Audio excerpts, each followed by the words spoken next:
نحمده ونصلي على رسوله الكريم أما بعد فأعوذ بالله من الشيطان الرجيم بسم الله الرحمن الرحيم وقال ربكم ادعوني أستجب لكم إن الذين يستكبرون عن عبادتي سيدخلون جهنم داخلين قال رسول الله صلى الله عليه وسلم اذا استعنت فاستعن بالله. میرے پیارے والدین، اساتذہ اکرام اور میرے فاطمہ ایجوکیشن کے چہتے مہکتے پھولوں، السلام علیکم ورحمۃ اللہ وبرکاتہ.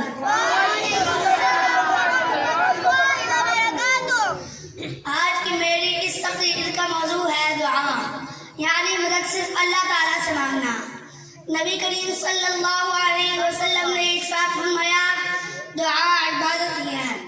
نبی کریم صلی اللہ علیہ وسلم نے ارشاد فرمایا دعا مومن کا ہتھیار ہے. جیسے ہتھیار کے ذریعے حفاظت ہوتی ہے، ایسے ہی اللہ تعالیٰ نے ایمان والے کی حفاظت کا ذریعہ دعا کو بنایا ہے. اسی لیے ہمیں اللہ تعالیٰ سے خوب دعائیں مانگنی چاہیے. دعائیں مانگنے والے سے اللہ تعالیٰ خوش ہوتے ہیں. دعاؤں کے ذریعے اللہ تعالیٰ ہمارے کام بناتے ہیں. جب بھی کوئی پریشانی ہو، کوئی چیز چاہیے ہو، تو ہم اپنے امی ابو یا بہن بھائی سے مانگنے کو بجائے اللہ تعالیٰ سے دعا مانگیں. ایک مرتبہ حضرت بقی بن مخلد رحمہ اللہ تعالیٰ کے پاس ایک عورت آئی اور کہنے لگی میرے بیٹے کو دشمنوں نے قید کر لیا ہے.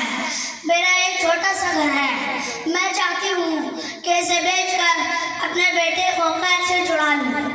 آپ کسی سے کہہ دیجئے کہ میرا گھر خرید لے، اس لیے کہ میرے دل کا سکون اور راتوں کا چین ختم ہو چکا ہے.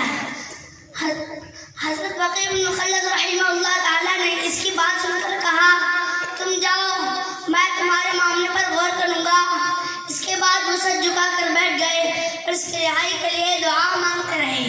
اسی واقعے کے تھوڑے دن بعد وہی عورت دوبارہ واپس آئی اور اس مرتبہ اس کا بیٹا اس کے ساتھ تھا. وہ کہنے لگی میرے بیٹے سے پوچھئے اس کے ساتھ کیا عجیب واقعہ ہوا.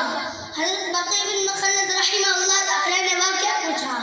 وہ کہنے لگا مجھے بادشاہ نے ان قیدیوں میں شامل کر لیا تھا جن کے پاؤں ہمیشہ زنجیروں سے بندھے رہتے تھے اور وہ بادشاہ کی خدمت میں لگے رہتے تھے. ایک مرتبہ میں اپنے ذمہ کے کام کرنے کے لیے جا رہا تھا، پاؤں میں زنجیر بندھی ہوئی تھی کہ اچانک چلتے چلتے پاؤں میں سے زنجیر نکل گئی.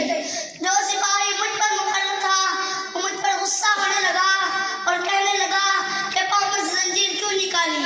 میں نے کہا اللہ کی قسم مجھے تو پتہ بھی نہیں کہ پاؤں میں سے زنجیر کیسے نکلی. اس پر اس نے لوہا بلا کر دوبارہ پاؤں میں زنجیر پہنا دی اور اس مرتبہ اس کی کڑیاں خوب اچھی طرح مضبوط کر دی. لیکن اس کے فوراً بعد جب میں اٹھ کر چلنے لگا تو پاؤں میں سے زنجیر پھر نکل گئی. انہوں نے پھر اسے باندھا لیکن پھر چلا تو پھر نکل گئی. وہ لوگ بڑے حیران ہوئے اور اپنے راہبوں سے اس کی وجہ پوچھی. انہوں نے کہا اس سے پوچھو کیا اس کی ماں زندہ ہے. میں نے کہا ہاں.